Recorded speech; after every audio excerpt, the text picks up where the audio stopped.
प्यारे दोस्तों, अस्सलामु अलैकुम। दोस्तों, दुआ कहते हैं अल्लाह रब्बुल इज्जत के सामने अपनी आजिज़ी जाहिर करने को और अल्लाह से अपनी हाजात तलब करने को, अल्लाह से मांगने को। और दोस्तों, दस्तूर यह है कि मांगता वही है जो मोहताज होता है, नियाजमंद होता है, बेबस होता है, बेकस होता है और जरूरतमंद होता है।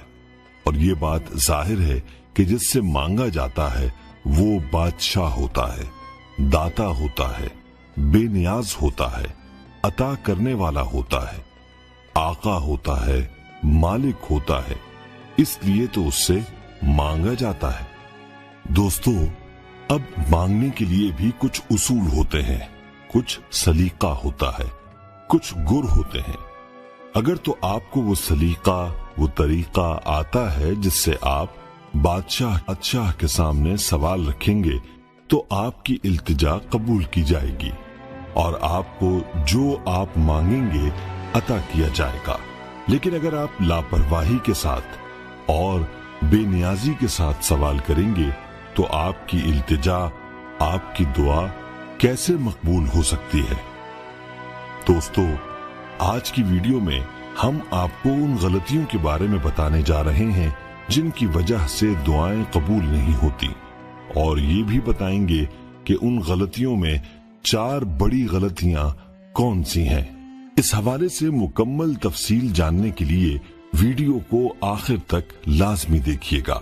दोस्तों, हम आपको आज के टॉपिक के हवाले से तफसील भी बताएंगे, लेकिन इससे पहले आपसे दरखास्त है कि अगर आप हमारे चैनल इस्लाम एडवाइजर की वीडियो पहली बार देख रहे हैं और अभी तक आपने हमारा चैनल सब्सक्राइब नहीं किया तो अभी हमारा चैनल सब्सक्राइब करें और साथ ही लगे बेल के बटन को भी प्रेस करें ताकि आपको मुस्तकबिल में हमारी अपलोड होने वाली मजीद वीडियोस का नोटिफिकेशन मिलता रहे। प्यारे दोस्तों, हम अक्सर दुआ मांगते हैं और अक्सर ये शिकवा शिकायत भी करते हैं कि हमारी दुआ कबूल नहीं होती।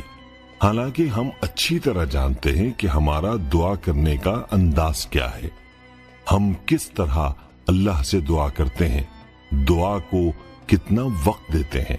अलबत्ता हम बात कर रहे थे उन वजूहात की जिनकी वजह से हमारी दुआएं कबूल नहीं होती। तो दोस्तों, दुआ की अदम कबूलियत के पीछे मुख्तलिफ असबाब हैं जो कि अहले इल्म ने बताए हैं। उन सब का इहाता इस मुख्तसर वक्त में तो मुमकिन नहीं है। अलबत्ता हम कोशिश करेंगे कि आपको चंद असबाब ऐसे बताएं जो कि दुआ की अदम कबूलियत में बुनियादी हैसियत रखते हैं।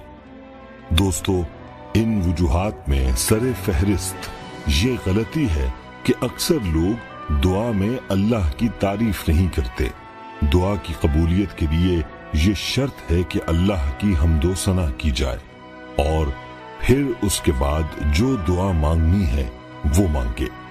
अगर हम 1 मिनट के लिए दुनिया के अंदर मांगने वालों पर एक नजर करें तो वो मांगने से पहले कितने कल्लाबें बांधते हैं, एक ही सांस में आपकी तारीफ भी करते हैं और 100 तरह के वास्ते भी देते हैं और आप उनको कुछ न कुछ देने पर आमादा हो जाते हैं।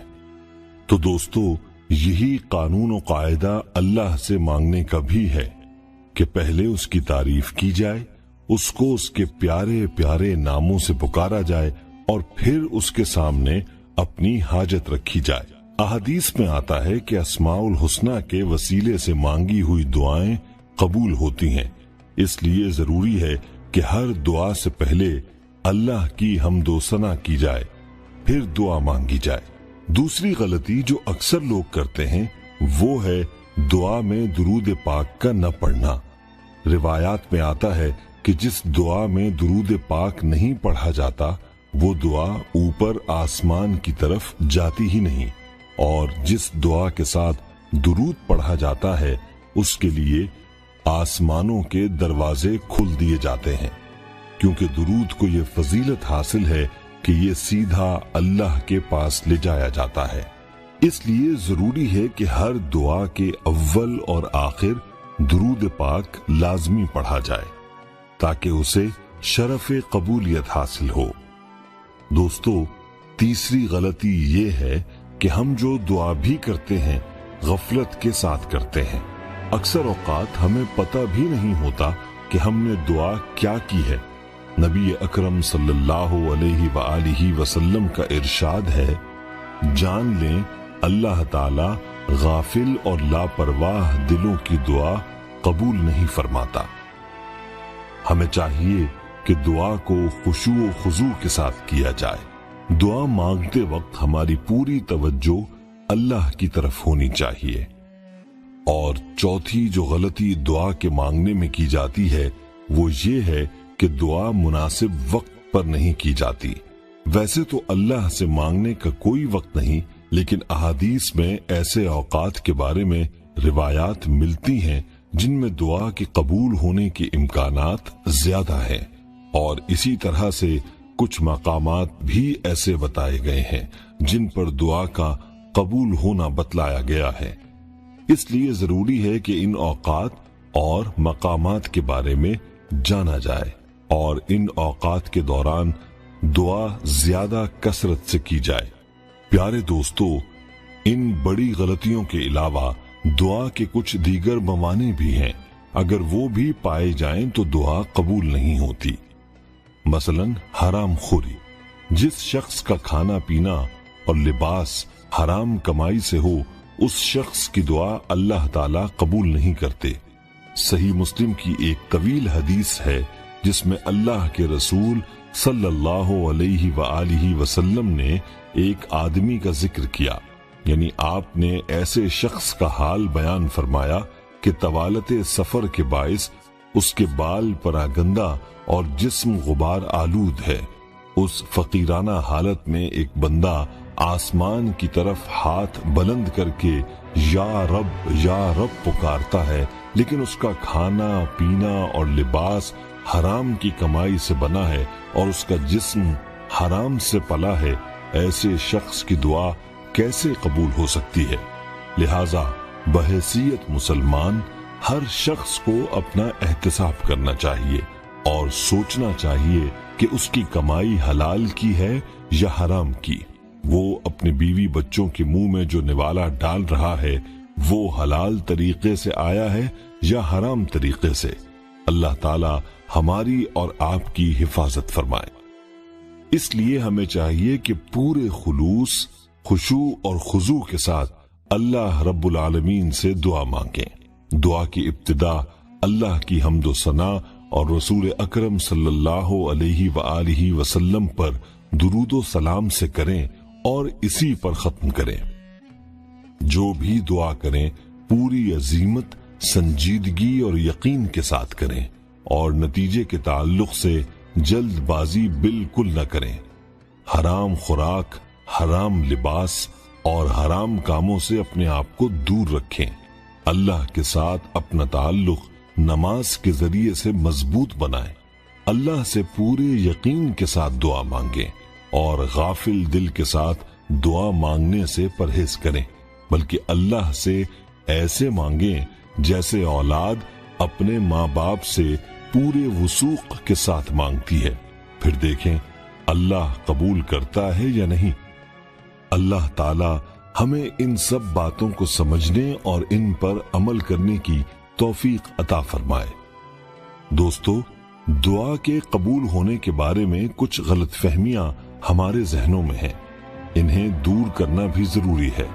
یاد رہے کہ کسی شخص کی دعا کا بظاہر قبول ہونا اس کے مقبول عند اللہ ہونے کی دلیل نہیں ہے، اور کسی شخص کی دعا کا بظاہر قبول نہ ہونا اس کے مردود ہونے کی علامت نہیں ہے، بلکہ بعض اوقات معاملہ برعکس ہوتا ہے کہ ایک شخص عند اللہ مقبول ہے مگر اس کی دعائیں بظاہر قبول نہیں ہوتی، اور دوسرا شخص اللہ تعالی کی نظر میں ناپسندیدہ ہے مگر اس کی دعا فوراً قبول ہو جاتی ہے۔ شیخ تاج الدین ابن عطا اللہ اسکندری رحمۃ اللہ علیہ کی کتاب میں ایک حدیث موجود ہے جس کا مفہوم کچھ اس طرح ہے کہ ایک شخص دعا کے لیے ہاتھ اٹھاتا ہے، اللہ تعالی फरिश्तों से फरमाते हैं कि इसका काम फौरन कर दो, क्योंकि उसका हाथ फैलाना मुझे पसंद नहीं।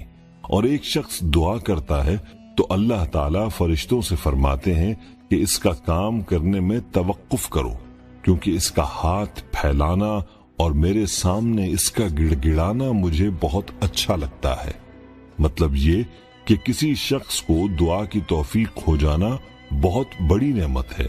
जो शख्स अल्लाह ताला के सामने हाथ फैलाए, उसको ये बदगुमानी हरगिज नहीं होनी चाहिए कि उसकी दुआ कबूल होगी या नहीं, बल्कि यकीन रखना चाहिए कि हक ताला अपनी रहमत से दुआ जरूर कबूल फरमाएंगे।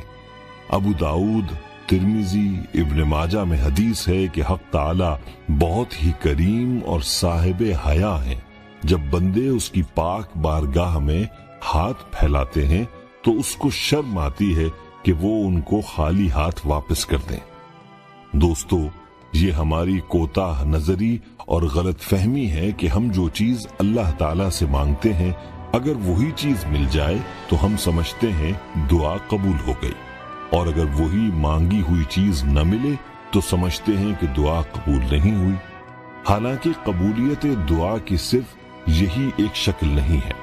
मुस्नद अहमद की हदीस में है कि हजरत सल्लल्लाहु अलैहि वसल्लम ने फरमाया कि जब भी बंदा मुस्लिम दुआ करता है तो अल्लाह ताला उसको उस दुआ की बरकत से 3 चीजों में से एक चीज जरूर अता फरमाते हैं। या तो जो कुछ उसने मांगा है वही अता फरमा देते हैं, या उसकी दुआ को ज़ख़ीरा आखिरत बना देते हैं, या उस दुआ की बरकत से उस शख्स से किसी आफत को टाल देते हैं।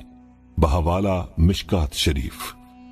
हमारी तमाम बहनों और भाइयों से गुजारिश है कि दुरूद पाक की बरकत से होने वाली दुआ में शामिल होने के लिए अपना नाम कमेंट सेक्शन में जरूर लिखें और हमारी दुरूद पाक की महफिल का हिस्सा बने। प्यारे दोस्तों, हम ये उम्मीद करते हैं कि आपको हमारी आज की ये वीडियो जरूर पसंद आई होगी। अगर आपको हमारी आज की ये वीडियो पसंद आई है तो सबसे पहले तो इसको लाइक करें और अपनी राय का इजहार